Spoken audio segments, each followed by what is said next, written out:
Greetings, everyone. It's an absolute joy and a privilege to have the opportunity to interview Dr. Michiel Scheffer from the Netherlands, currently based in Brussels. And we're going to talk to him specially about the role of entrepreneurship and innovation, not just in the developed world, but very specially in the global south, in the countries that we serve. Our guest today is Dr. Michiel Scheffer, President of the European Innovation Council Board, one of Europe's leading institutions supporting breakthrough innovation, deep tech entrepreneurship, and transformative technologies. With more than 3 decades of experience spanning business, academia, investment, and public policy, Dr. Scheffer has dedicated his career to advancing innovation ecosystems that create economic opportunity and societal impact. He is the founder and CEO of Polisma BV, an advisory investment firm that has supported startups across sectors including information technology, medical technologies, advanced materials, energy storage, and sustainable innovation. Throughout his career, Dr. Scheffer has worked with more than 20 universities and hundreds of partners across Europe on large-scale research and development initiatives. He has also served in public office as Regional Minister of Gelderland in Netherlands, where he was responsible for regional economic development, innovation policy, and European cooperation programs. An accomplished author and thought leader, he has published extensively on innovation, economic development, and public policy, contributing to discussions on how societies can harness technological progress for sustainable growth and shared prosperity. Today, as President of the European Innovation Council Board, Dr. Scheffer plays a key role in shaping Europe's innovation agenda, helps entrepreneurs, researchers, and innovators transform bold ideas into solutions that address some of the world's most pressing challenges. Please join me in welcoming Dr. Michiel Scheffer. Thank you so much for saying yes and to be part of this conversation. Welcome. Nice to be with you. Very nice to have you be part of our podcast, The World We Share. And before we begin, I'd like to have our viewers learn a little bit about what your role in the European Union, how you have engaged in your very illustrious career, and your areas of expertise, and what you really want the next generation, not just in your part of the world, but in the global south, to really pay very good attention to in the months and years ahead. Yeah, thank you. I'm not so young anymore. I have a career that is now 35 years of working after my PhD. I've always been interested in the interaction between global trade, globalization of production, and technology. So my PhD thesis was on the impact of ICT, computer technology in the clothing industry, in the apparel industry. And that brought me also to visit Sri Lanka several times this century. So I'm also aware of the global south. But imagine as well for Europe, I'm a Dutch person, but for me, the collapse of the Berlin Wall was the big event when I was 25 years old. And also, let's say, the enlargement of the European Union was a project I've been closely involved in. So now for 3 years, I'm president of the European Innovation Council, which is an advisory body to the European Commission, mainly to promote deep tech startups and to promote them to scale up. However, that's a relatively small community, so we have about 800 companies we fund. But of course, there's a much wider movement, which I often call the entrepreneurial turn of a younger generation that primarily has an objective of being entrepreneurs, sometimes directly after university or after, let's say, having learned how the basic processes in a company work, like buying, manufacturing, selling, and the whole administration around it. That's a fascinating career, and obviously you've had so much experience, not just in your part of the world, but here in the global south. And as you know, we as an organization are predominantly serving young men and women in the global south.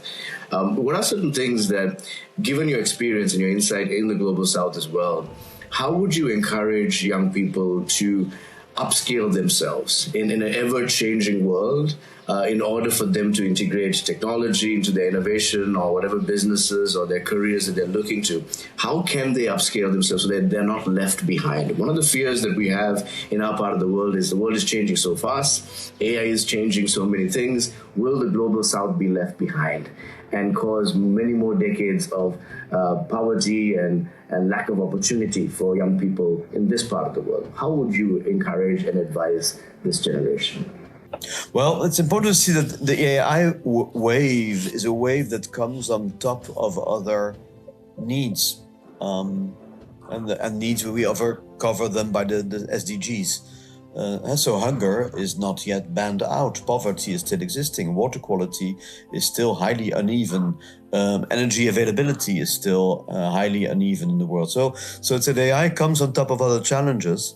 So the first thing I would say to anyone, don't forget the challenges that were there before 2020 and still will be there. So both AI gives opportunities for entrepreneurship, but also the challenges existing.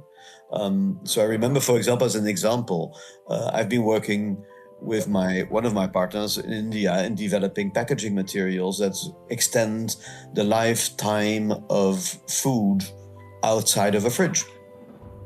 Well, or in fridges that have power cuts. So that's also something still important. Other example, in our portfolio, we have a company in the Netherlands that is going to develop, develop immunotherapy, but not for cancer, where you can spend in Europe tens of thousands of euros for treatment, but how to use immunotherapy for tuberculosis, where if you take this in an African case, you have to give a cure for tens of euros and not thousands of euros. So there's a big challenge, I think, it's called frugal innovation, how to downsize complicated, sophisticated things that are developed for rich Americans to a level that is accessible to everyone in a country like Sri Lanka. So let's say it's not simplifying, but it's really, let's say, getting away of all the complicated things to make something expensive with high value and high margin to something affordable for a large number of people. So I think I'm often visiting the Global South. I'm always inspired by those kind of challenges. How to do something. Most recently, my daughter was last year working in a slum in Nairobi, and I immediately see the opportunities of very basic things to do where young people can devote themselves on. So more often than not, it's very clear that, the mother of necessity is what kind of moves entrepreneurs and innovators to do something. And so when we are living in the midst of so much of need and challenges, to just step up to the plate and saying, you could serve. And that's a very good encouragement that you provided to say, look at the problems that you had before, they're still there, but how do you make solutions more cost effective and available to your communities? So in that process, for a young man or woman in the Global South who has that skill set, who is a problem solver, who's looking at innovating, what are the opportunities that are available out there in your understanding for them to start looking at, hey, here's a way for you to learn and expand your skills. Here are ways for investments. Here are ways for mentorship. Here are ways for market access. Here are ways for technology. Where do they go? How would you guide them in that process for finding those networks and opportunities? Well, I'm a bit traditional there. I would always advise someone who's fresh from high school, university to first try to get a job in an existing company, basically to learn the basics of how a company works. And so that's what I add to. What is a strategy? How do you buy stuff? What is your manufacturing concept? How do you subcontract? Or how do you source? How do you sell? How do you market? And how do you do the financials that basically any transaction leads to money in the bank account? So I would always advise to try to have that first. So basically to understand the basics, because if you don't get that through an experience in a company that exists, well, you have to do it yourself. So that's one thing. The second thing is I would also always advise people, also for those basic processes, to learn as fast as possible to do them online. I mean, one of the projects I liked in Sri Lanka, I was observing, was how to provide, with mobile phones and simple Excel tables, an instrument for farmers to do their accounting. So basically to know what they have bought, what they paid for it, what they will sell, if the market in one place is better than the other one for their fruits. So it's also understanding the basics of entrepreneurship is very important to learn, because then comes the other things. And it doesn't matter whether you do fruit or materials or energy or AI, you always have to make an invoice and you always have to get paid. So that is so understanding the basics of cash flow is quite important. If it's not, I mean, what I also see, because I saw that in Nairobi, mainly guys who went to university, they have a bachelor degree and then unemployed. Yeah. And no one will offer them a job. So how do you start up something, without having an entry in a corporation? And there, what is really essential is that two things are available. Something of a microcredit system, that you get something like $250, $300, $500 to start off. And what is important, structures, that help to do that. How do you set up a basic company? How do you learn to sell? How do you learn to administer? How do you learn to have a cash flow? So it's extremely important. That's identical in the Netherlands. I mean, in my city here, we at half a kilometer from here, there is a startups building, and they offer all those basics. And they also offer, that is also a solution, is to have more experienced or sometimes retired entrepreneurs that help the youngs to get on track. Now, just to finish, is a coaching structure is extremely important. And what is also important, besides the coaching structure, is that has also proven to work well in Europe, at least in the US, is shared facilities. So basically, when you start, you're in a building with other people doing the same. So you have, let's say, a low-level easy interaction with others you can learn from. Thank you. That's very solid advice, and I'm very sure that it has a lot of impact for young people who are looking at, what are my next steps? How do I move forward as somebody who wants to engage more as an innovator and entrepreneur? We believe as a movement, and I want to get your opinion on this, that when young people are in the midst of innovating, involved in entrepreneurship, building businesses and so on, that it creates a strong resistance to prejudice and hate and extremism and the ability for violence to take forth across communal lines. Is this wishful thinking, or do you actually have in your very long career seen this to be meaningful, where there is more of a startup culture, there's more of an optimism in society where young people are engaged in it? Has that meant stronger resistance to violence, extremism, and divisions within societies? Well, it's a bit double insofar that, on the one hand, if you are an entrepreneur, and especially starting one, it is nice to have a clan or a club that supports you. So that tends to strengthen tribal structures, or let's say structures based on a joint background. In the Netherlands, there has always been a very strong Protestant entrepreneurial stream. I'm half Jewish. There has always been a very strong Jewish community in business working together. So the solidarity element is important. On the other hand, what is also nice of business, it's business. If you can sell something to someone, you sell something to someone independently of the color of their skin or the religion they have, as long as they pay their bank accounts.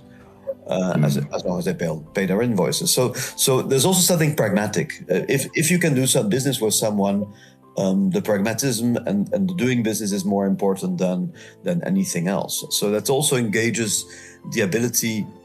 Well, an entrepreneur needs to have the ability to understand the needs of someone else, because that is the basic of selling something to someone else. So there's also, let's say, an important mutual understanding of trust, of empathy,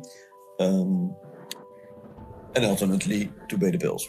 So in order to get your business off the ground, your community background is going to be helpful as a base to build. But if you want to take it to the next level, you need to be mature enough to engage across communal lines to really expand your market and expand your sales. So I like that you start with what you have and you go beyond if you really want to take it to the next level. But what happens sometimes, I mean, being half Jewish, small minorities have often been very successful entrepreneurs. two reasons. One is that they were often not offered jobs in existing companies that were dominated by the majority group in the country. And the second thing is also minority groups, being minorities, have often more understanding of the majorities because they have to, for the survival, understand how the majorities work. And we mentioned some textile companies in Sri Lanka, and well, the big three are all founded by minority groups. And also relatively recent Sri Lankese. I mean, people who came, all the three came to Sri Lanka in the end of the 40s. Yeah, that's a fascinating case, and we do see those who are ethnic and religious minorities. Maybe, like you said, because of lack of opportunities in the existing structures, they innovate, they create opportunities, and they're well aware of the broader culture, so they're good at doing business. But that is also turned by extremist groups. They use that as an excuse to be threatened by minorities, or when the economic influence is disproportionate to their percentage of the population, it opens a sense of fear and being manipulated on those lines. So how would you advise governments to really invest, and not just governments, civil society, to better support entrepreneurs from across ethnic and religious backgrounds, to give them that same drive and innovation to keep moving forward and not be susceptible to a little bit of jealousy and prejudice and hate towards those who are already well on their way?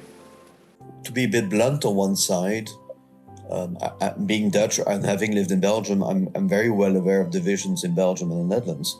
But frankly, it doesn't interest Americans or French whatsoever, and for others as well. I mean, Sri Lanka is also a country divided in at least three, but maybe more groups. But frankly, from a European perspective, we don't care. We care that basically talents supply something or work with us with something meaningful. So the first lesson is that stop playing divisions, because the world is not interested in your divisions, is interested in your talents. So bring it to a high level by saying, well, let's stop fighting each other. Let's try to have a higher ambition level altogether. And if we can help each other, we grow the whole floor. And let's not forget, there was a time that Sri Lanka was wealthier than South Korea. So it's a country. There are so many countries with so many opportunities that basically are taken only when you work together. So that's one thing. And the second thing is also, I think that would help. It's more the pragmatic side. Doing business requires a set of skills which are independent to the color of the skin or the religion of people. So basically, focus on those things that have no color, like strategy development, technology readiness levels, stage gating if you develop a new product, so saying, okay, I'm stopping this one, I'm keeping that one, setting up an accounting system as a company. Well, focus on learning those skills that are, let's say, not depending on the vision. Yeah. That was a brilliant response. I love what you said, that your business partners don't care. The international community doesn't care about your tribe, your ethnicity. They want to do business with you as a country, as a business.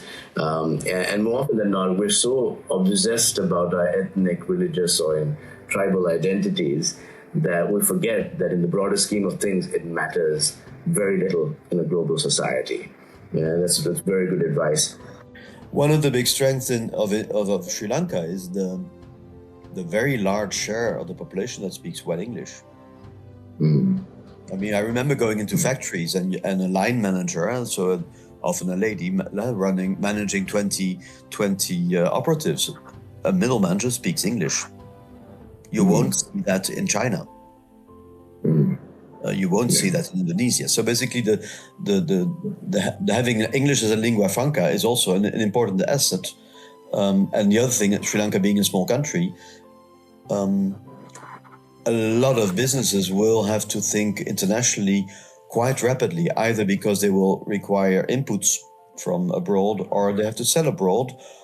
And where AI is interesting is, of course, let's say the development of remote servicing. So working with a group of people in Sri Lanka for a client in the US or in Europe, while not moving geographically, but having, let's say, the clientele. That's an important dimension. I get almost daily emails from Indians from India who want to do remote services for us. Unfortunately, we have very tight procedures, but that's still a sign that is also an interesting market to go into. Mm-hmm. Of course, sure. One of the things of remote working, it requires very reliable electricity provision and good internet. Yeah. So if I was a Sri Lanka's minister, I would really invest in that. And one of the things that Sri Lanka could do is to generate far more sustainable energy like wind and sun, and maybe hydropower, because Sri Lanka has also to become less dependent on imported fuel. That remains to be a challenge, not just in Sri Lanka, but in many of the countries that we are operating as global unites, is the lack of access to stable electricity and internet, and the dependence on other countries to provide your basic consumption of these utilities as well. I want to move on to the concepts of innovation in the atmosphere of high corruption and low trust environments. That's where we work in most of our countries. How does one navigate through this? I know you should not try to use this as an excuse not to innovate, but it is definitely an environment that low trust environments definitely are not helpful to attract investments, not helpful to expand businesses, or even live up to your own potential. How would you encourage young people to navigate through that? What are some ways to overcome the challenge? I know it's not entirely on their side of the spectrum. Most of these are beyond their control, but what is within our control? How can we engage in the midst of high corruption and low trust environments? Yeah, that's a challenging one, because I think there are two different phenomena. Low trust is one thing and corruption is the other thing. Corruption is also engaging a level of trust, because corruption is often a two-way stream. I give you protection, you give me money, or I give you access to certain facilities and you pay me for that. So oddly, you have countries with a high level of corruption, but also a high level of trust. Italy in Europe has for a very long time been a model of that type, and in the nice ways, it's built on communities or clusters or places where there's a lot of interchange, and of course, mafia is a more extreme and more negative form of corruption, and trust won at the power of a gun. So there are two different things. I think building communities of high trust is quite essential, because the life of a startup is tough. So you need to have, let's say, supporting environment in terms of friends that help you, family that maybe finance you for a bit, clients that are willing to pay you soon, suppliers that are willing to wait for being paid. So the trust is a very important component to organize, and so it's important that people organize that trust. On the other side, I'm not sure it's always relevant. What I see, and let's say in the poorer countries of Europe, is that they really like to work with European Commission and European funding because it's corruption independent. So that's also what I was exploring in Nairobi, and for example in Moldova, which is the poorest country of Europe. The benefit of the European funding system is that basically everyone who is an eligible country can apply, and we evaluate proposals without, let's say, any insight into a person and the person's network. So it's rather corruption proof. So what is also important is to organize somehow a funding structure, for example, with the Asian Development Bank or the World Bank, that is basically corruption proof. So that basically you are not depending for your starting capital or your grants from a national funding, but you have alternatives. Yeah. What do you see the role of technology and innovate helping to increase transparency and reducing some of these elements of corruption and increasing accountability? How have you seen it play? Do you think it's overrated? Or do you think it's actually a game changer, and that's the direction our countries need to go in, integrating technology to a level that the middleman is eliminated or the opportunities for corruption are decreased?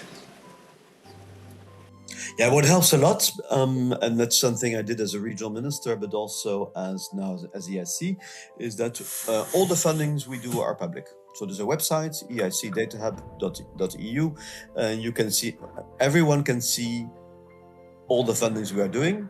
So there's nothing hidden. Sometimes people say, yeah, it's very complicated. Yeah, but there's a website, you can see everything we do, and you can have a profile, an abstract of each of the companies receiving money. So we as a European Commission organize a lot of transparency, also because we have a bit of a reputation of being a complicated instrument or complicated animal, which is also true. It's not easy to run a structure with 27 member states. So to make, let's say, all the decisions visible reduces the temptation of middlemen doing as if, yeah, I know it, but no one knows. So trying to have, let's say, monopoly by controlling information flows. And if it's not publicly organized, there again, it would help if a network of players say, okay, well, the government doesn't do it, but we will create a system that is transparent. And what is also interesting is other types of mechanisms. For example, microcredits help, but also, for example, what I really like, we did it rather at the regional level, is to give prizes, so contests that are public. So, but basically, everyone knows the deadlines. You have, let's say, a relatively long list of winners. You might even have that even the long list winners get, let's say, a small sum, $250, and the winners get 1,000. So that also helps to make, let's say, to challenge people, to compare themselves with others, and to make also, let's say,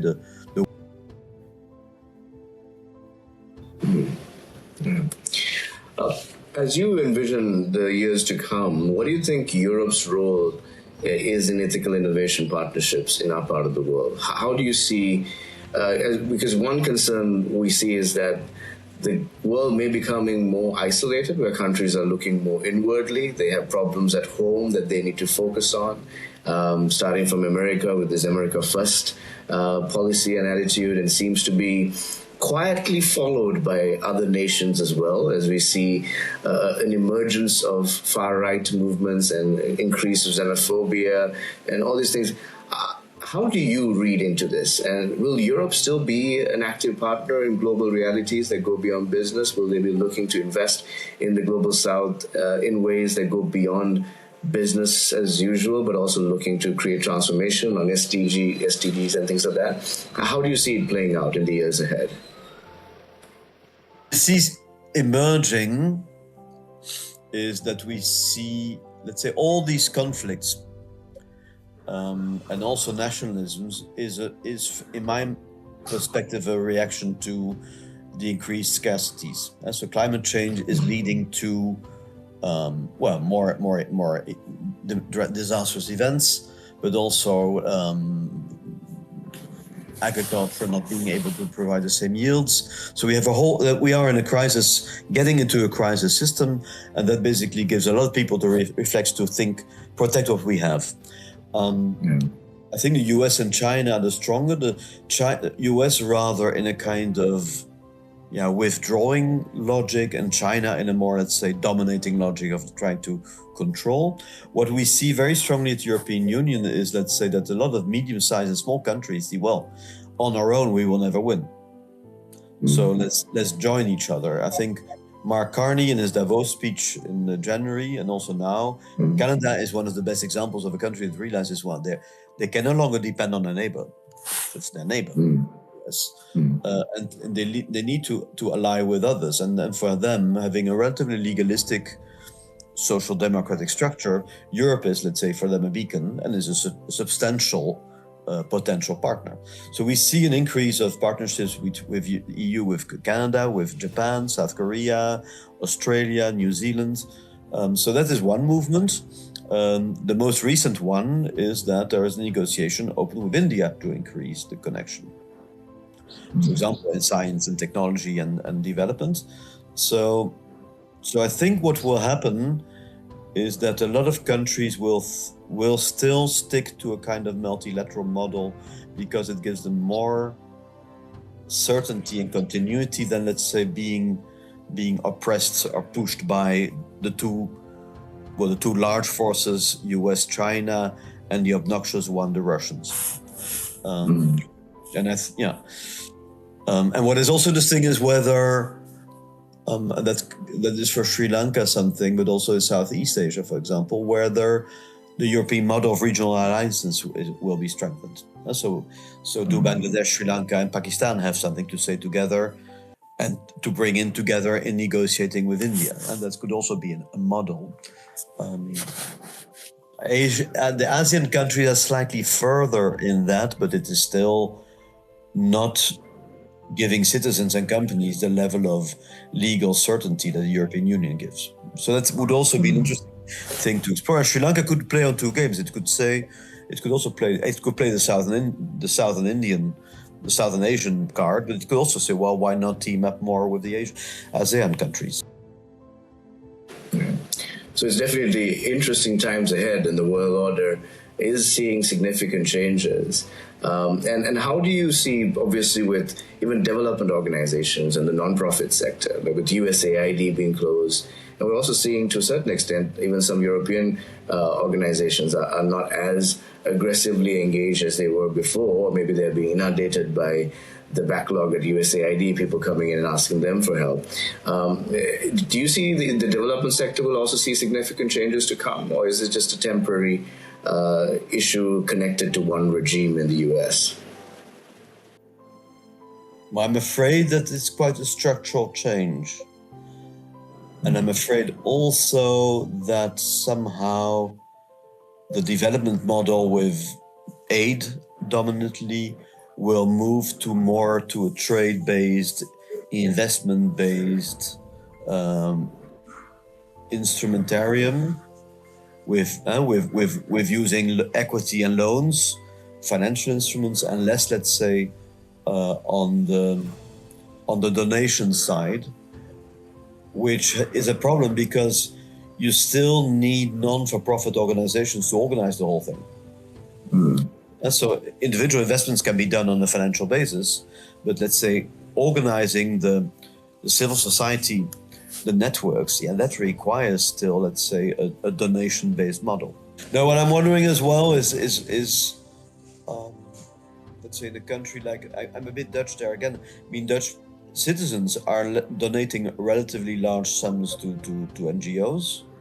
So whether, let's say, the public funding part will become smaller, but some NGOs will be able to attract more charity funding or private funding. Yeah. But still, and that's still not as reliable normally as public funding. But unfortunately, what I see is Europe is not able to close the gap the US aid has created. Yeah. No, that's very helpful insight, because what we're seeing is that for the longest time there has maybe been an over-dependence on development funding. And we're asking the question, is there a way for this to be an opportunity for the Global South to seek more maturity and sustainability and local ownership and responsibility in addressing some of these challenges? And being over-dependent may have reduced our seriousness or consistency of responding to the needs in a sustainable manner. So trying to take a negative into a positive, that's kind of a mindset we're trying to encourage, of saying, hey, we have to step up. And it's time to not be as dependent because, like you said, it seems like it's a structural shift and it's not just a temporary bump in the road. My fear is more that like countries like Sri Lanka, Kenya, that have a reasonable level of development and have, let's say, substantial people in the middle class with higher education, they have the organizational ability to move on. But for countries like Laos or Myanmar or in Africa, a lot of them, you simply don't have the structures to move on. And so we are looking. I've been looking, and we are looking at, well, can we do more in developing countries? And basically in Africa, where we made an analysis, we said, well, there are only 4 or 5 countries with a decent university system, which offers the basis to work with. So it's Egypt, it's Ethiopia, it's Kenya, it's South Africa, of course, Namibia, Botswana, but that's about it. I mean, in Congo, we don't have the partners that can help us build the structure to be of help to starting entrepreneurs. I think that's an opportunity for grassroots movements like ourselves working in Liberia, Sierra Leone, Congo, and so on to try, and now South Sudan, to try and help create the infrastructure as young people within the country to be ready to receive the support that's there or the investments that's there to step up to the emerging challenges.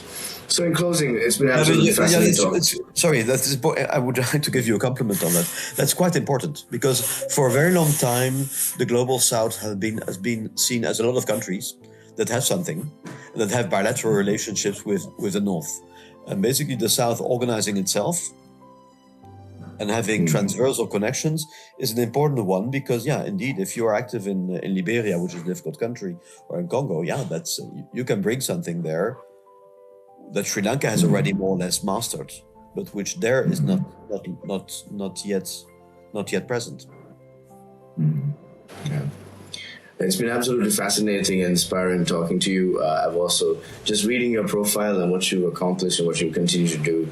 Thank you for your incredible work. Thank you for giving a small organization like us your valuable time. Many hundreds, thousands of our young leaders will be watching this, will be analyzing and learning from your advice, and look forward to continue to being in conversation with you. But in closing, I just want you to give a closing remark as to why you think young people in the Global South need to not just be optimistic, but to innovate and to help change the realities that they inherited. Why is it important? Why is it possible? That would be helpful as a closing remark. What would be great is if the young generations take their future in their own hands and not being dependent on others.